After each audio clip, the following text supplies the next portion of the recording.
प्रारब्ध आपसे सब कुछ करवा लेगा। आप अपना धैर्य बनाए रखें, अपनी शक्ति बनाए रखें।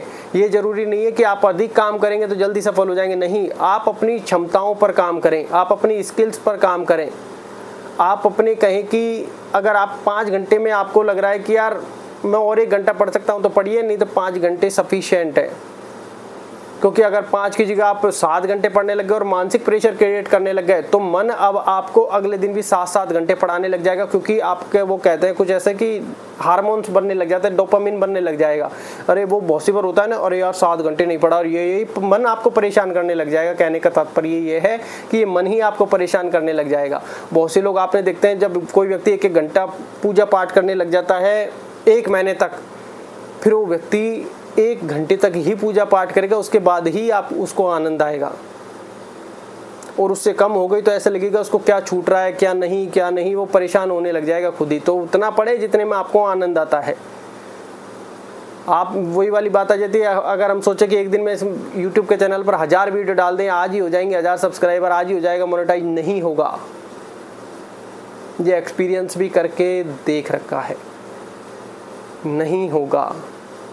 प्रारब्ध ने डिसाइड कर दिया कि भैया 6 महीने बाद मोनेटाइज होगा, उसके 6 महीने बाद पैसे आएंगे, तो वही होगा। आप अपना काम करते रहें बिना किसी थकान के, बिना किसी प्रेशर के, ईश्वर की इच्छा मानकर कर्म योग करते रहें। आप अपना कर्म करते रहें कि ईश्वर ने हमें यहाँ पर भेजा है कर्म करने के लिए, बिना किसी इच्छा के, बिना किसी आसक्ति के आप करते रहें। फल देने वाला बैठा है, वो दे देगा, क्योंकि हमारी लाइफ को चला ही वही रहा है। क्योंकि उसने ग्रह नक्षत्र सब चीज़ें सेट कर रखी हैं। और ये समझिए कि वो जो सारी चीज़ें होनी है वो हमारे द्वारा ही होनी है, उससे पहले मृत्यु भी नहीं आ सकती। जो हमारे पैरामीटर सेट हुए हैं उससे पहले मृत्यु भी हमें नहीं आ सकती। तो प्रारब्ध में भागने की बजाय आप चलने का प्रयास करें। कोई चीज़ें नहीं मिल रही तो उसके पीछे इतनी भागा दौड़ी नहीं मचाई, क्योंकि नहीं मिल रही तो नहीं मिल रही, नहीं होगी, ठीक है, दैट्स इट, चलते रहें।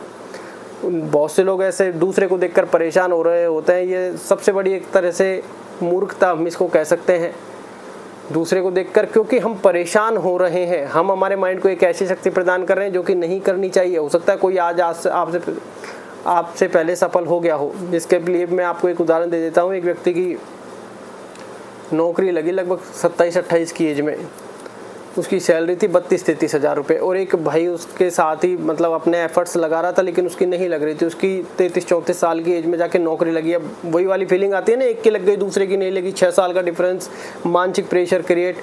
लेकिन जिसकी पहले लगी 32 की और दूसरे वाले की 52-53 हज़ार के आसपास। और जब ये वेतन लगते हैं तो उसकी लगभग 55-60 हज़ार के आसपास है, और उसकी जिसकी सेकेंडरी लगी वो उसकी 90 हज़ार के आसपास सैलरी है। मतलब ऑटोमेटिकली बीट कर जाएगा।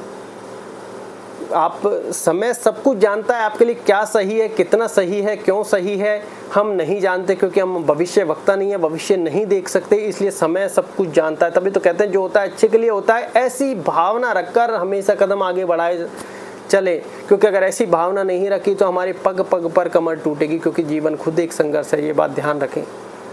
अब आपको लग रहा है कि बाकी सारे लोग आपको परेशान कर रहे हैं, लोग परेशान कर रहे हैं, फैमिली परेशान कर रही है, तो भैया ये करती रहेंगी। उनका भाग्य आपके साथ कनेक्टेड है, उनका प्रारब्ध आपके साथ कनेक्टेड है।